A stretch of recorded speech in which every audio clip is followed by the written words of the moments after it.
Pilipinas at eto na nga, yung ginawa ni Senator Alan Peter Cayetano ay talaga namang susuportahan at susugan pa ni Kong Marcoleta. Kasi nga, ang gusto ni Senator Cayetano, house arrest na lang si PRRD kahit daw dun sa embahada lang ng Pilipinas doon sa the Netherlands. Kaso nga, ang sabi ni Marcoleta, bakit doon pa? Ay kung hindi rin naman maayos yung facility at wala rin namang pag-i-stayan dun si PRRD, ay di mas lalong delikado, di ba? Mas okay talaga na iuwi na lang siya sa Pilipinas kasi nga matanda na. At saka ito nga ang sinasabi ni Marcoleta. Dinimandan niyo pa lang naman si PRRD, hindi pa siya nahahatulan. Bakit ayaw yung pakawalan dyan? Kasi nga, ang dami nang ginawang paraan para mapalabas si PRRD. Parang ayaw talaga ng ICC. Kaya nga, ang sinasabi din ito ni Kong Marcoleta, yung mga pumupuntang tao doon, hindi man lang mapagbigyan.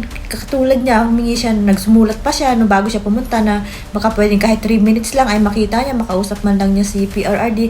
Hindi siya pinagbigyan. So, bakit ganun?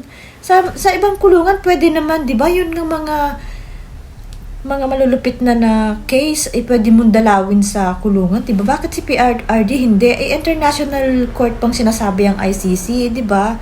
Grabe talaga, ayaw nilang bitawan si PRRD kasi nga, malapit na silang mawala kasi wala naman talaga silang nagagawang parang wala silang mga nahahatulan kasi puro lang sila para sumpi-sumpi na pero hindi naman nila nakukuha.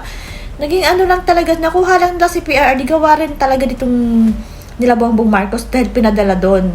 Kaya ngayon parang alas pa nila si PRRD para magtuloy-tuloy yung nila, yung ICC na yan, yung court nila na yan na wala rin magandang naiitulong, di ba? Tapos ayun nga, mabuti to kasi talagang magkakaroon ng chance na mapababa ni sino to? si Senator Marcoleta, may chance talaga siya na magawa niya yung pangako niya na mapababa yung yung presyo ng kuryente. Ito nga ang sinasabi ko din kasi meron na agad na mga naniningil na hindi na raw sila magbabayad kapag 2K pababa yung bill nila. Hindi ganon. Kasi isa sa batas pa nga yan eh. Hindi isang pitik lang yan na pag nanalo si Marcoleta, ganon na kaagad. Ilalaban niya yan. Gagawin niya nga yung batas. Hindi, grabe yung iba sasabihin hindi na sila magbabayad. Tapos sinisingil na kaagad nila na, asa na? Bakit hindi bumaba yung kuryente? Hindi ganun kadali. Grabe naman, napakakitid naman mag-isip ng mga taong ganun na naninigil na kaagad kay Yung iba nga sabi nitong isa dito, di ba? Parang binabash na lang nila si Kong Marcoleta dun sa ginagawa nilang yun. Which is, sila yung nagmumukhang walang alam. Kasi hindi naman ganun kadali yun. Walang ganun. Kaya nga isa sa batas. At pinangako niya yan, hintayin natin na magawa niya. Kaya nga ito pinaglalaban talaga niya as in talagang makikipagbakbakan to para din sa pangako niya yan. Kasi maayos naman talaga to si Marcoleta eh. At saka ginagawa niya yung mga sinasabi niya. Ayan talaga, yan ang una niyang gagawin kahit pa bantayan niyo yan. So ito, napakaganda. Sana naman magawa nila ng paraan na mapauwi ng Pilipinas si PRRD. Kasi nga talaga to, kahit si Senator Bato nagsalita na iuwi nyo kasi talagang magkakagulo tayo kapag mahahati talaga lalo ang mga Pilipino kapag may nangyaring hindi maganda dyan kay PRRD, lalo na dyan sa ibang bansa pa nangyari. Wala na to, walang medyo hindi magandang mangyayari yan kapag ngayon pa lang nagbabanta na si Robin, si Senator Bato.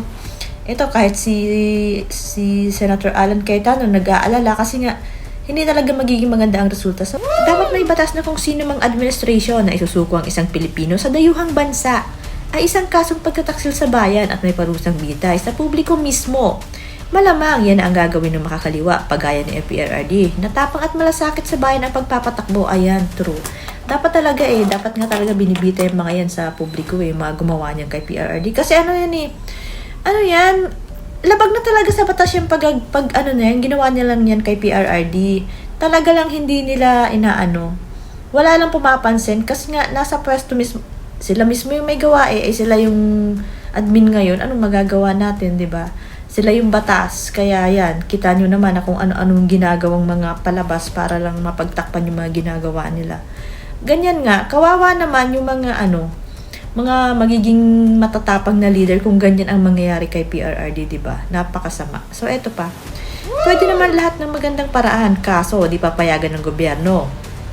Dahan-dahan nga nilang pinapatay si PRRD doon. O yan nga ang sinasabi ng iba, baka daw kaya ayaw pakawalan doon si PRRD. Parang sila talaga yung unti-unti nagpapahina kay PRRD. Sana naman ay hindi. Pero kung ginagawa nila yan, ay tignan na lang natin yung mga balik sa kanila niyan. So, ito pa. Mabuhay po kayo, Senator Marcoleta at Cayetano. Sana pagtulungan niyo ang pag-ayos ng bayan natin.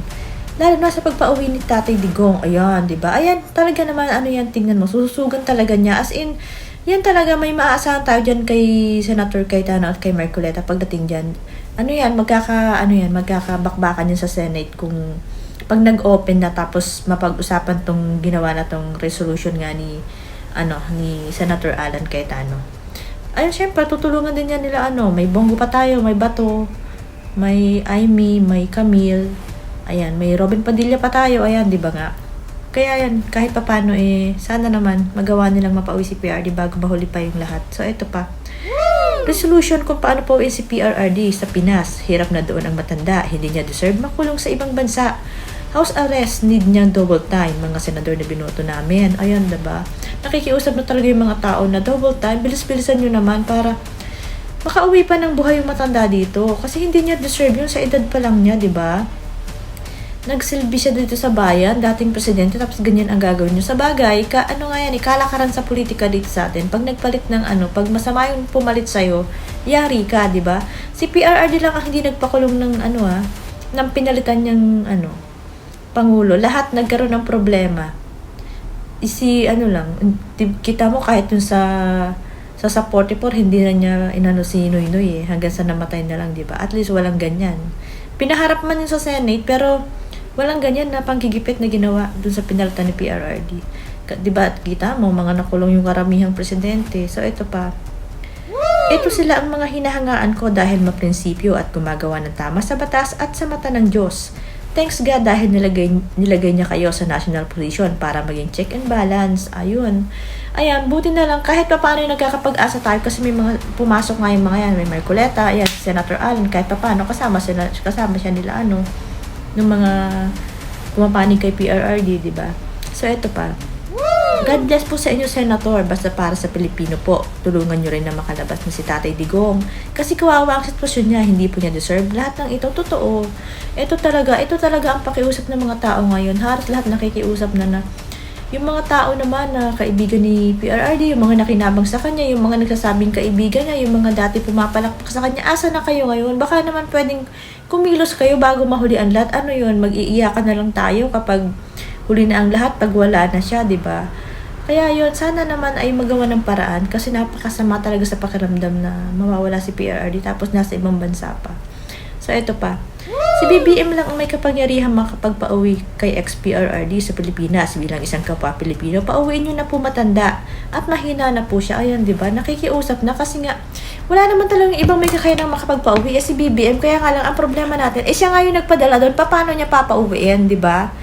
Ewan ko na lang kung kahit katiting at konting konsensya ay magkaroon pa talaga itong mga to. Kaya tuloy-tuloy lang tayo sa pag-pray na sana ay maging malakas pa dun si PRRD at hindi mahuli ang lahat, mapauwi pa siya dito sa Pilipinas.